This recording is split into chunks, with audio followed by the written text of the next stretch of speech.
एक कार को जीपीएस ने आधी रात को सड़क के बजाय नदी की ओर भेज दिया। कार डूबने से अद्वैत और उनके सहयोगी अजमल आसिफ की मौत हो गई। कार में सवार 3 अन्य लोग खुद को किसी तरह बाहर निकालने में कामयाब रहे। कोचे अंधेरा था, भारी बारिश हो रही थी और एक अपरिचित सड़क थी।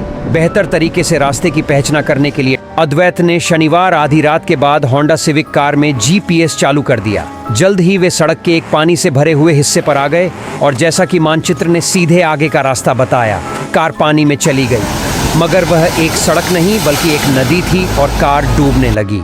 अद्वैत 29 साल की मौत हो गई और उनके सहयोगी अजमल आसिफ 29 साल की भी मौत हो गई। होंडा सिविक कार में सवार 3 अन्य लोग खुद को किसी तरह बाहर निकालने में कामयाब रहे और उन्हें बचा लिया गया। एक रिपोर्ट के मुताबिक यह घटना आधी रात के करीब केरल के एर्नाकुलम जिले के गोथुरुथ इलाके में हुई। अद्वैत शनिवार को 29 साल के हो गए थे और वे पांचों कोची से कोडुंगल्लूर लौट रहे थे, जहां वे जन्मदिन की कुछ खरीदारी के लिए गए थे। ये डॉक्टर कोडुंगल्लूर क्राफ्ट अस्पताल में काम करते थे। उसके वरिष्ठ प्रबंधक अशोक रवि और पुलिस के मुताबिक जीवित बचे लोगों में से एक गाजिक थापसीर ने खुलासा किया कि यह दुर्घटना जीपीएस से उनका रास्ता बदलने के बाद हुई। उन्होंने बताया कि हाँ, हम जीपीएस का उपयोग कर रहे थे। मैं गाड़ी नहीं चला रहा था, इसीलिए मैं पुष्टि नहीं कर सकता कि यह एप्लीकेशन की तकनीकी खराबी थी या मानवीय गलती।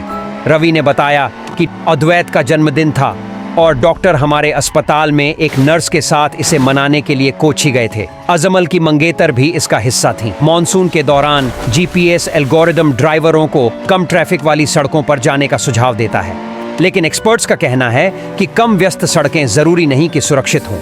इसके अलावा किसी को मैप पर यात्रा के तरीके का चुनाव करते समय हमेशा याद रखना चाहिए कि एक 4 पहिया वाहन उस तरह नहीं चल सकता जिस तरह बाइक जाती है। अजमल त्रिशूर जिले के मूल निवासी थे और अद्वैत कोल्लम से थे। जो बच गए उनमें जिस्मोन और तमन्ना के अलावा थापसीर शामिल हैं, जो क्राफ्ट अस्पताल के कार्डियोलॉजी विभाग में काम करते हैं। जिस्मोन अस्पताल में नर्स हैं और तमन्ना पलक्कड़ में एमबीबीएस की छात्रा हैं।